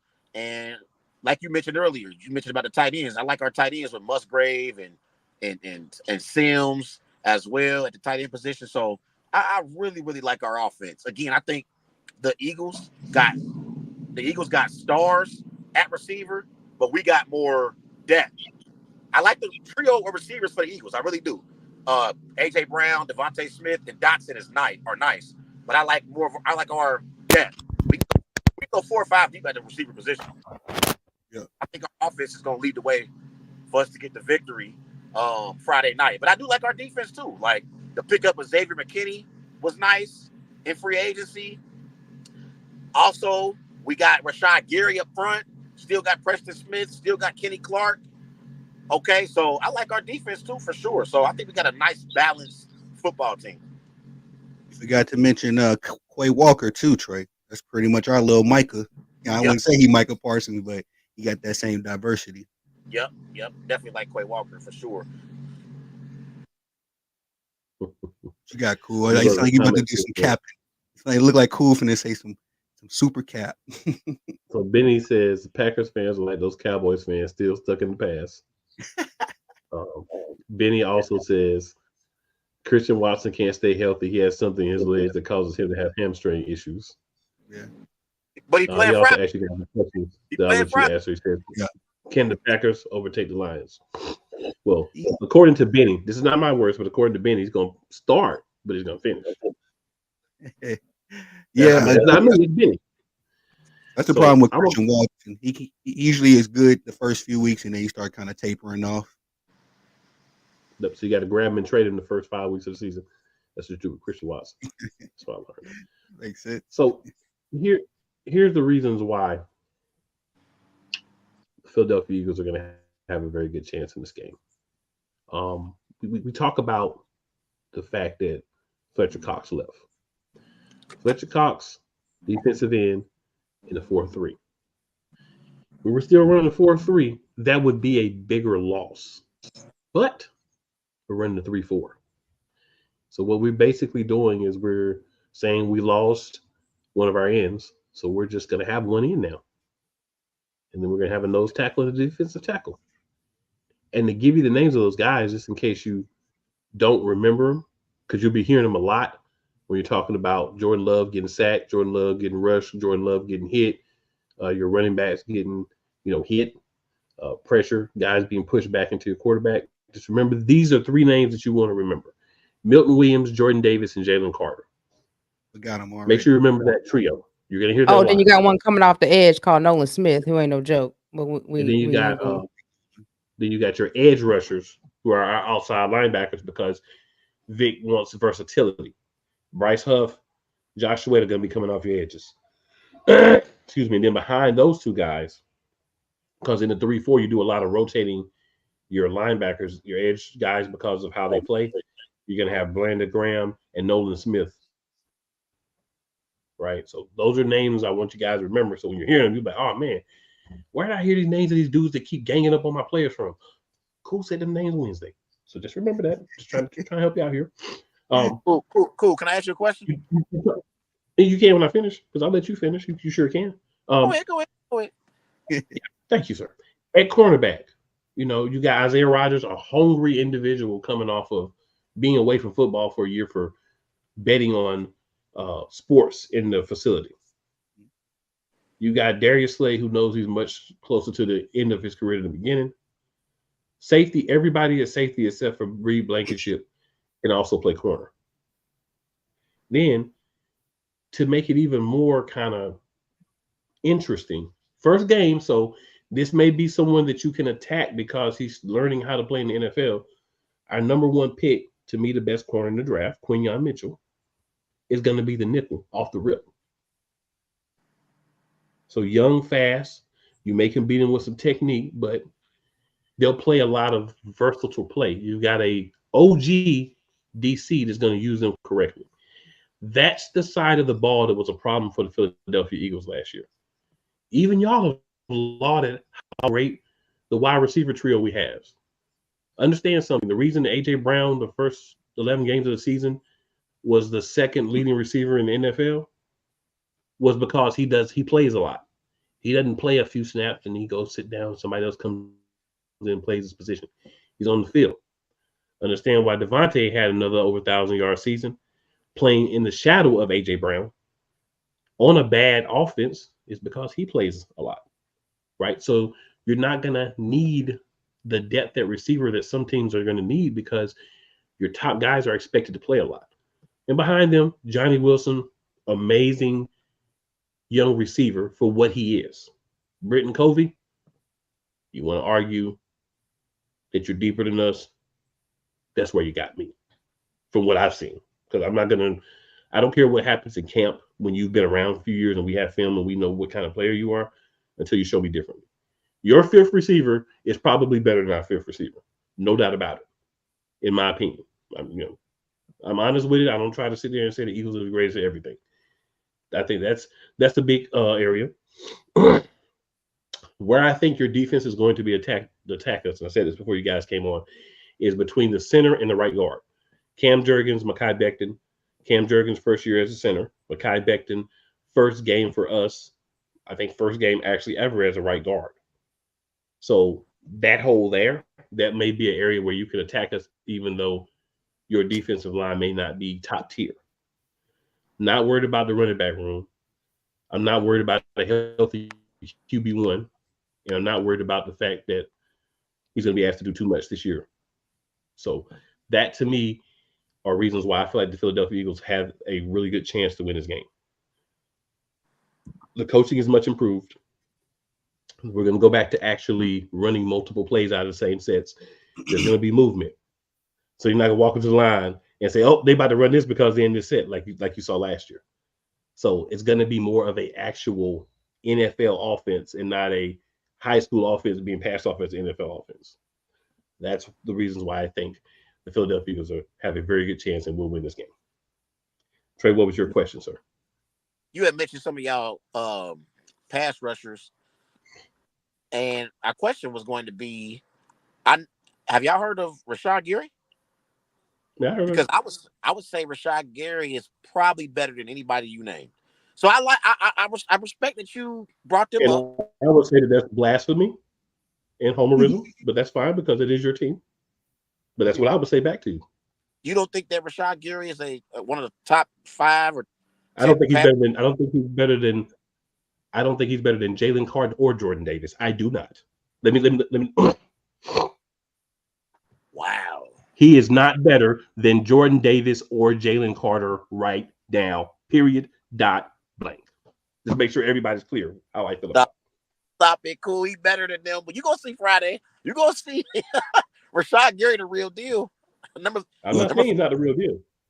They are horses. They are. I was going to ask. You didn't make a mention of our secondary. Cool. I mean, you got some nice wide receivers, but we got Jair Alexander, Eric Stokes, Valentine. It's your job to talk about your secondary. I didn't ask you to talk about my secondary. Yeah, ain't nothing to talk about. I mean, no. You're right. You're right. There's nothing to talk about. We already know what it is. No, but our secondary is locking that up. I mean, Jair Alexander. We had a top 10 secondary without Jair Alexander. He's our number one dog. So you get him back healthy. And we added Xavier McKinney. Xavier McKinney. Yeah, another dog from an off season. So it's just a matter of the fact that, yeah, I'm not disrespecting the Eagles secondary. It's just that was one of the weaker parts of y'all defense. But it's a total last year, right? Last year. Yeah, they're stuck on last year still. After this game, then you will understand that if you want to talk about last year and you base your assumptions on last year. I'm talking about this year. I'm talking about this year. I'm talking about a healthy secondary, Green Bay secondary versus a healthy wide. I think we're gonna get the best of that one, man. But you just said our secondary last year. We have a secondary this year. We didn't have a secondary last year.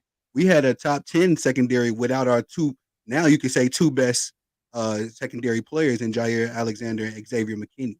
Yeah, I'm saying right, but we fixed our secondary. Yeah. That's the problem. We fixed that problem. We got one guy that started last year. Two guys that started last year. Our secondary is still going to be starting this year. You know why that is? Because we know the secondary had to get better. Okay, for sure. Chauncey Gardner-Johnson can play safety, either position, corner or nickel corner. Mm-hmm. Quinyon Mitchell now can play nickel, right or left corner. Cooper DeJean, I think, is more of a safety nickel corner, but you could always throw him in at safety. Put CJ on the outside if you need. And we ain't even got Sidney Brown back yet. And Sidney Brown's not even available back yet.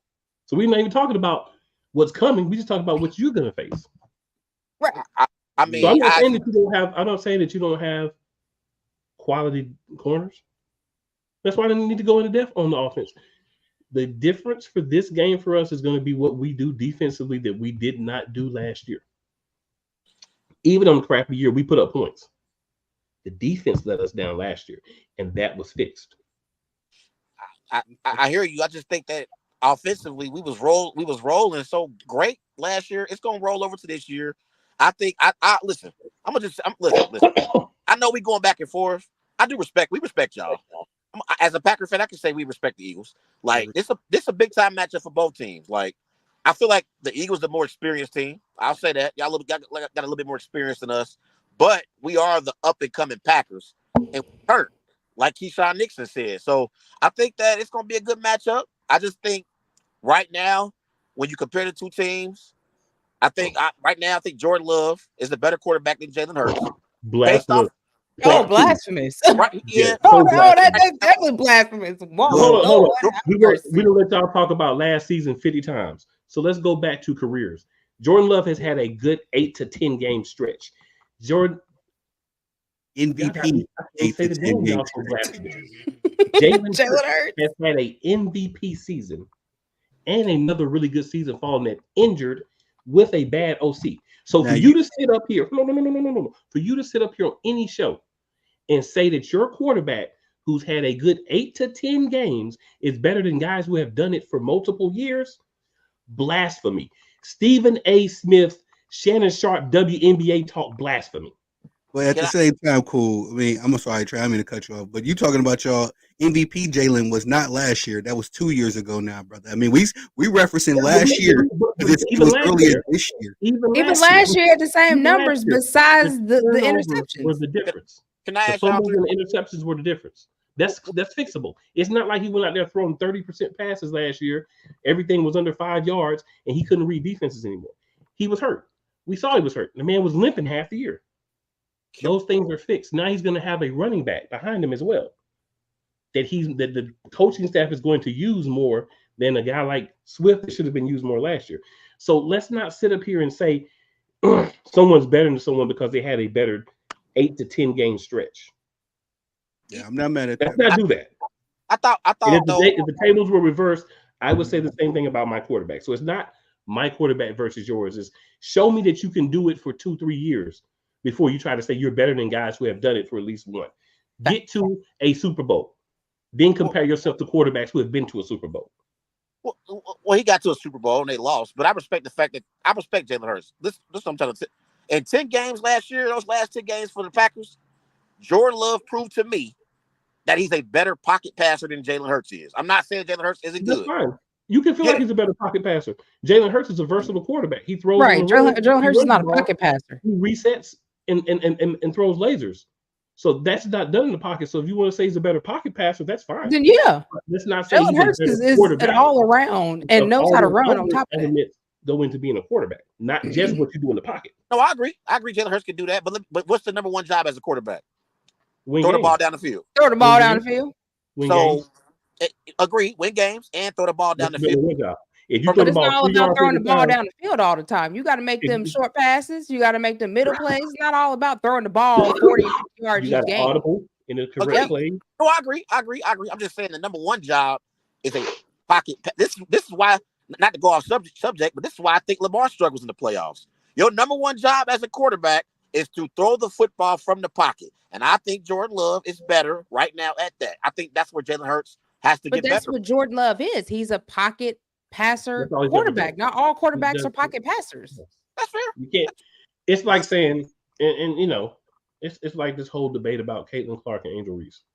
It's two different types of players, but you want to point out the positives of one and the negatives of the other, right? But there's two sides to it. There's positives for Hurts. There's negatives for Hurts. There's positives for Love. There's negatives for Love. Love, go out there and be an MVP candidate for a season. Go out there and take your team to the Super Bowl. Go out there and win a Super Bowl. You go out there and you win a Super Bowl this year, then I'll grant you Love is better than Hurts. But until then, come on, man, stop it. I will say this: advantage Love. He did it the right way. You know, he sat behind a legendary QB, learned the playbook to the T. I think. Call me crazy, Trey. I don't know how you feel, but I kind of feel like where Aaron Rodgers left off, Jordan Love kind of picked up right then and there. It just took him a couple games to figure it out, you know, actually live in person. He was making some of them same crazy passes that Aaron made, and that's because he was watching them, you know. Yeah. I think that he did it the right way.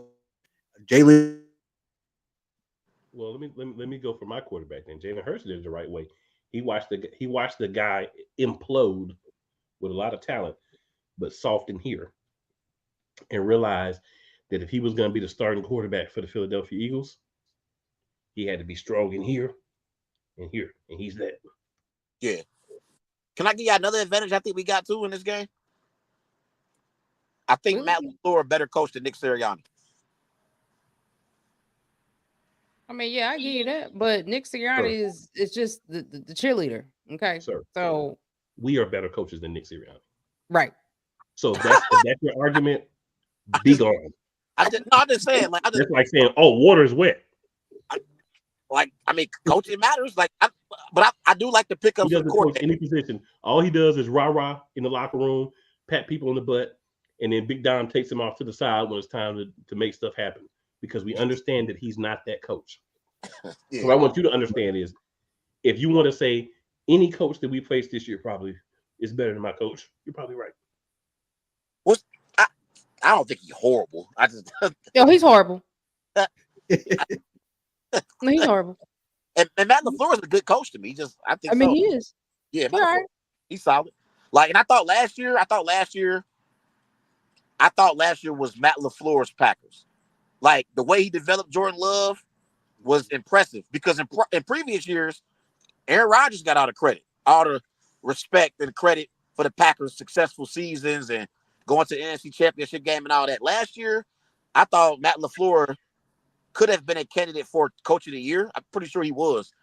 I think Kevin Stefanski ended up winning it, but I thought last year that was probably his best coaching job so far, being the head coach of the Green Bay Packers last year, leading the youngest team in the NFL to the playoffs. Beating the number 1 seed too in their crib. And I want to say thank you to Matt LaFleur. Appreciate having that 8 to 10 weeks of film on, you know, all the things that Jordan Love does now that no one had prior to that. Let's also not overlook the elephant in the room as we finish up here. Having film on a quarterback on their tendencies of what they like to do, how they shake their hands, how they look, how they do their progressions, how fast they throw. Having 8 to 10 weeks of good film on a quarterback and a whole offseason to prepare with a veteran OC that has DC that has the respect of everybody in the building. If you don't think that this defense is not going to be tailored to force Jordan Love to do the things that he doesn't do well, and you can sit there and say he does everything well in your Lambo colored glasses, maybe they're like gold and green or whatever. But realistically, you know he's not a complete quarterback yet. He's not the best version of Jordan Love yet. So they're going to make him do the things that he doesn't do well based on the film from last year. Now, what's going to be different for us from previous years, and I'll make this my last thing. We just go over everybody else see what they got to say. From last year, especially after we made the defensive coordinator change, when everything went downhill, there was nothing being done at halftime, no type of adjustments. So if you went out and you attacked the middle of the whole first half, you just attacked the middle of the whole second half. You didn't have to change anything. Now you've got a guy that's going to real time look at it and say, okay, and I should not have to sit here and talk to this with you guys, but I do because of what we had last year. It's going to go in that locker room and say, you know what we're doing sucks. Yeah, the game's still close or we're still up, but it's not working like it needs to. These are the changes that we're going to make for the second half. So you think we won 11 games last year, never making really changes in the second half, running the same 8 plays on offense that the other team knew what we were running half the time. No motion. High school offense that we won 11 games. So since you want to talk about last year, we won 11 games with a high school offense and inferior defensive coordinator for the last half of the season. You won 11 games, but lost 5 of the last 6. Cool.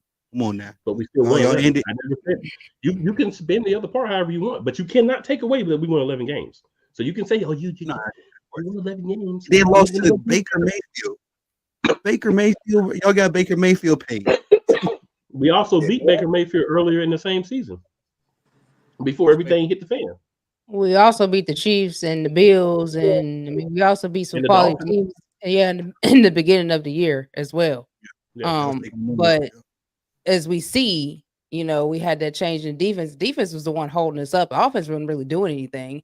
And the defense just got tired and we made that change. And everybody was just like, oh, forget this. We don't even know what's going on out here. Like, we don't even know what plays are being called. So, I mean, we can't keep comparing last year when last year was what last year was a disaster. And we knew it was coming. Every Eagles fan knew that this was going to come, and we said that. Our coach was the one out. We don't need to make changes. Oh, we're winning. We're winning. That goes to show you he didn't know what he was doing. So that's why we went out and got a quality coordinator like we had the year before where we're winning games that knows how to call plays and move the ball down the field. That's why we went and got a vet defensive coordinator that knows how to make adjustments and knows how to read the defense, knows how to read the offense so that he can counterattack. Okay, you know, Vic Fangio has been around for a very long time. He's been a very good coach. He's basically similar to Jim Johnson out here. And we know what the Eagles was doing when Jim Johnson was on that field as the defensive coordinator. So you can compare all you want to, but we'll see come Friday what that defense do. And I'm gonna leave that at that. Like that. Any last words, gentlemen? See y'all Friday. Enough. Any last words, Trey? Go Pack, go. Yeah. And said it better myself, Trey. Fly, Eagles, fly. We flying all over that field. Defense gonna be flying all over that field. And y'all gotta worry about CJ GJ. Yeah. Quinyon Mitchell is a trash talker. Yeah, we ready for him. We Can ready. I ask y'all a question though, too, real quick? Y'all too, Eagles, y'all, the Eagles fan. Do y'all think that? Do y'all honestly think that? Because I can say for myself, I do think we'll see y'all again, no matter the outcome. Do y'all think y'all gonna see us again? Yeah, we're going to the playoffs. Possibly. I mean, if y'all can get far enough to play us. Y'all think we going or no? I'm just asking. Yeah, I know we're going. It depends on what you do in your division. It depends on how good the Bears is, what you do with the Bears, what you do with the Lions.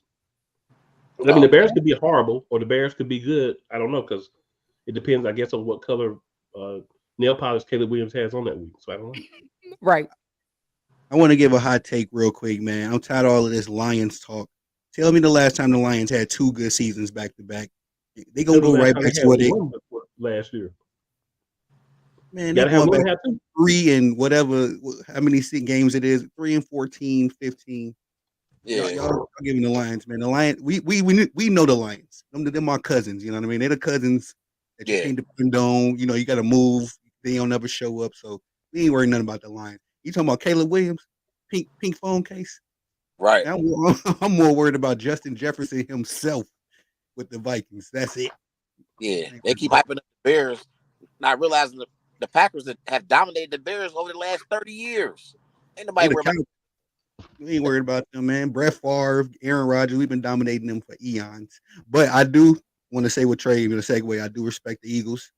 If we don't make it, y'all one of the teams I'm cheering for. So, and they've definitely appreciated having me on the platform, man. Same here. I don't like y'all, but I don't like nobody else either. I don't like no NFL team but the Eagles. I know some people be running around.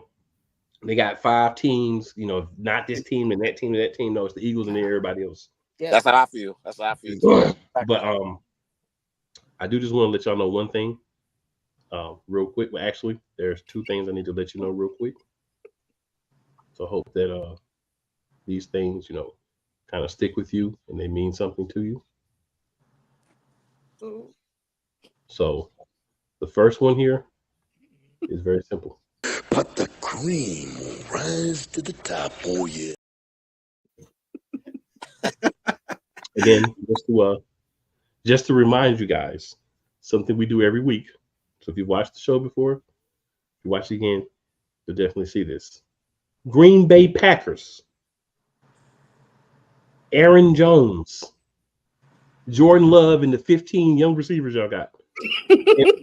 Dominant God defense that you have. You messed up your take, fool. Aaron Jones. We got Josh in 3 months, man. It doesn't matter. It doesn't matter. It's not the Eagles. It doesn't matter. So, yo, all jokes aside, man. All jokes aside, it should be a good game. I'm excited that we got to start off the season. It's kind of dirty that we got to start off the season against each other too, though, because like I think this will be 2 of the better teams in the NFC. In my division, Washington's on the come up. The Arlington football team's always on the go down. We let them win the division last year. That's our fault. We got to own that. Giants ain't never gonna be nothing. You know what I'm saying? But we're gonna get them back this year. We're more locked in. Yeah. Big Dom is winning the division for sure. Big Dom is on duty to make sure that he is watching Sirianni throughout the game. So he's got his babysitter. So we good now. Okay, now we can play football. Right. Yeah, I got. Yeah, I bet you never seen anybody diss their head coach talking about how they're gonna win while dissing their head coach, huh? Multiple times. Oh, that's how we get down around the Eagles. We keep you 100. Yeah, I got y'all winning the division too in the NFC East. I got y'all winning the division for sure.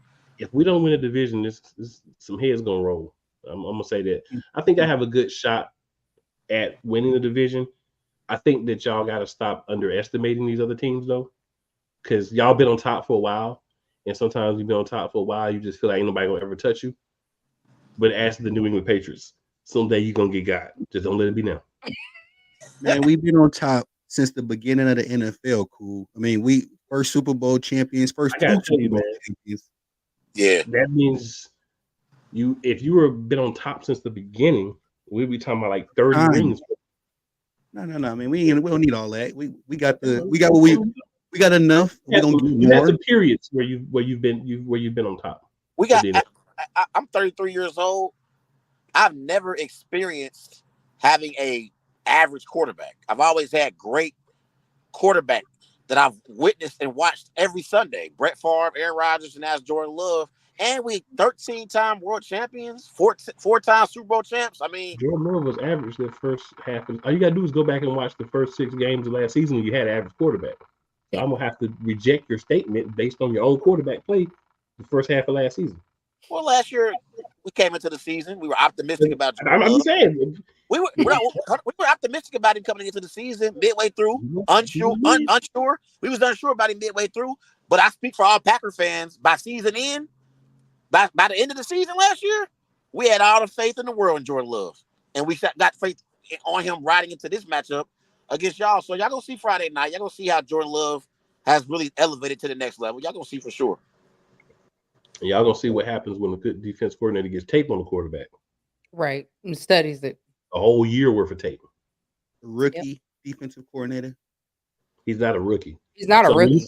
When you say rookie, that means it's the first year. But he's don't not matter. He's not a rookie. This man was a coordinator before you were born. Right. Before I was born, probably. Rookie in Philly. He the new kid on the block. It don't even matter. He already know he born and raised in Philly, so he already know the Philly style. So he's not new. He's not a rookie. He's Philly born, Philly native, and he know how we roll. And he ready. He know how our defense rolls. We have Brian Dawkins, Trottermeyer, so he already ready. And let's not forget that he was brought in like literally right after he left Miami.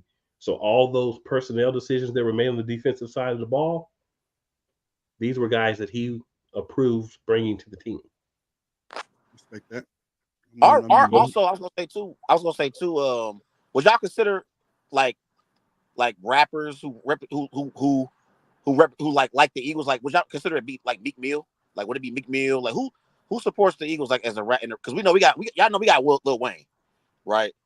So I was just gonna mention too. I think we got better. Is he there now? Because as soon as y'all lose, he'll be somewhere else. I wouldn't even claim Lil Wayne. Right. So as soon as y'all lose a game, then he'll be a Lions fan or he'll be back with the Saints. He'll be a Chiefs fan. You know what I'm saying? I wouldn't even claim Lil Wayne if I was y'all. Mm-hmm. Yeah, I mean, we got a lot. I mean, we got Beanie Siegel. We got Meek Mill. I mean, we got a whole Woody squad. We got Will Smith. Y'all got Don Staley for sure. I know Coach Don left. We got Coach Don. Kobe was an Eagles fan. Yep. Yeah. We even got Kevin Hart. Kevin Hart is a fan. Yep, Kevin Hart. As far as rappers though, nobody better than Lil Wayne. So we got the goat over here. Well, we talking about Lil Wayne or we talking about Tunchi Lee? Because I can name you 50 rappers that's better than Tunchi Lee. Which is who y'all got. Y'all got Tunchi Lee. Never heard of Tunchi 5 dreads. We got green yellow Wayne that I know. From back in the day. Got the green and yellow. That Lil Wayne was a New Orleans fan then. Yeah. He went with Green Bay then. Y'all got Tunchi Lee. And he'll leave y'all and go to the next team as soon as y'all lose 2 games. Because he was supposed to be a Pelicans fan, and he was dapping up the Rockets at one game. Then he was Golden State Warriors with the Golden State stuff on. So I'm telling y'all right now, if you claiming one of the team horde rappers, that's cool. Only team wearing nothing Eagles. We got them. We got this back. We don't even tell them nothing Eagles. If Dwayne Carter pop up, we like, nah, just reject that. Tell them to be out of that size. We don't do that. Sort them out. We don't do that. I rock with it, man. But good people, we did go over. We had a good time with these gentlemen, and they're sometimes blasphemous, sometimes semi-factual information. I respect the fact that they think the teams are going to win. Last thing, what's your score predictions? We can make it a 28-21. I guess the NFL will probably make it interesting for the marketing and the TV purposes. So y'all will get up. Y'all will put up 21. I see a 2 touchdown performance from Saquon. Making his Eagles debut. I can see Jalen, mustering up 2 interceptions and probably a garbage time touchdown. It'd be 28-14 up until about the fourth quarter. 3.5 minutes left. And if y'all don't, if the referees don't give y'all the Kansas City Chiefs treatment, 28-21, make it respectful. The referees gave us the Kansas City Chiefs treatment. We'll be 2-time NFL champs, sir. That's what I'm saying. If they don't, they can flip on a dime. They're not going to give it to us. Believe that. They might. They do not give us. They'll make more money if they give it to the Packers. They're saying they'll make more. They won't give it to us. That's what I'm saying to you. It doesn't matter if it would be more money. They will never give it to us. Trey, what's your prediction, sir? I think it's going to be fireworks. I think it's going to be a high-scoring affair. I believe I'll go Packers 31, Eagles 24. I think Jay Love going to throw for 3 touchdown passes. I think Josh Jacobs going to at least get 1 rushing touchdown as well. I think Dontavius Wicks and Jaden Reed going to catch 1 touchdown apiece. And, I think Romeo Dobbs will get in the end zone with that messed up hand. So I got Packers 31, Eagles 24. I think Saquon will have a few rushing touchdowns for the Eagles. But I think Jalen Hurts is going to turn the ball over a few times, whether it be interception or fumble. So I think the Packers defense is going to create some turnovers. I'm going Jordan Love 31, Jalen Hurts 24. Diva? I'm gonna say Eagles 40, Packers 24. Eagles 40. Yeah, hey, we beat y'all. 2022, we beat y'all 40-33. Say what again? Now you've been the number one person up here talking about stop talking about the past, and you bringing up some 2020. I mean, I'm just saying. Steph Curry was winning championships. I just give you my predictions. That's what I'm telling y'all. I'm going 35-24 Philadelphia Eagles. Don't put no money on that, Cole. Don't put your money on that. If you're gonna put money on I'm being nice, and I'm being nice when I say 35-24. 35. We ain't giving up 30+ points. Yeah. All right. We'll see. I mean, it's funny how we give our predictions. Oh, it's not gonna happen. But you're not being realistic. I respect you. But you're talking about with the best trio in the NFL that we're only gonna put up 24 points. Right. Y'all not gonna be on the practice field, brother. Y'all got to go against a top 10. Okay, respectfully, top 10 secondary coming into this season. I'm not referencing. Coming into this season, we're a top 5.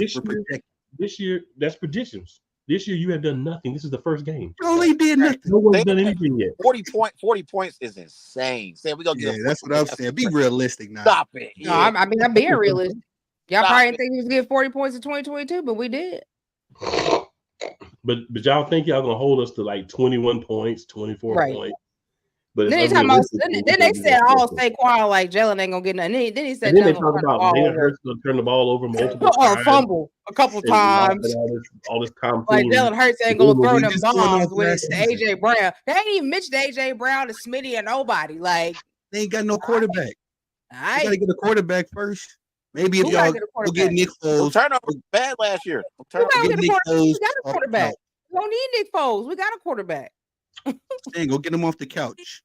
Dude, that's y'all get another goal. We got QB1, and he gonna show y'all what QB1 is about on Friday. Just remember, this is all recorded. Yeah. Oh, yeah. It's gonna be my reference tape. When me and Trey do the Packers live for the 2025 Super Bowl champions, y'all more than welcome. Come on up. Just make sure y'all come back next Wednesday at the same time. Yes, ma'am. All right. Make sure y'all come back next Wednesday so we can talk about this thing. Now, I'm gonna be on professional time. I ain't gonna be 10 minutes late. Even to call us up. We'll see y'all next Wednesday. Yep, we'll be back. We're ready. We'll be here. We'll be back right here. We invited y'all back next week. Y'all got on her. Come on back next Wednesday. Come on back to the Eagles den next Wednesday, and we're gonna see what's. And be here 15 minutes earlier next week because we do have a second game. Yeah. We're reviewing the game. So, yeah, for sure. We're gonna have y'all back on because y'all talking a lot of foolishness. Talk a lot of facts. A lot of nutritional facts. And we do too. Facts is one thing. Facts over feelings. Facts is one thing, but to sit there and say, first game of the season, this man gonna go out there and have multiple interceptions, multiple fumbles. That's just disrespectful. I didn't want to say this. I didn't want to say it, but y'all went and got the Dallas Cowboys scraps. Kellen Moore was I don't gonna say garbage. I guess I don't know. Y'all wouldn't got a Dallas Cowboys offensive coordinator and expect he gonna sabotage y'all, man. He might still have some loyalties. Jerry Jones was still paying him under the table. But I guess you forgot he went to the Chargers. Let's not forget he was with the Chargers. He did Justin Herbert, helping Justin Herbert be a quality quarterback. I guess none of that matters though, because And let's not forget he helped Zeke, because after he left, Zeke was garbage. Oh, okay. Well, y'all let go of Zeke. What up, Wayne? They let go. I say y'all. They let go of Zeke. I think Zeke was only out of Dallas for a season. Well, he back now.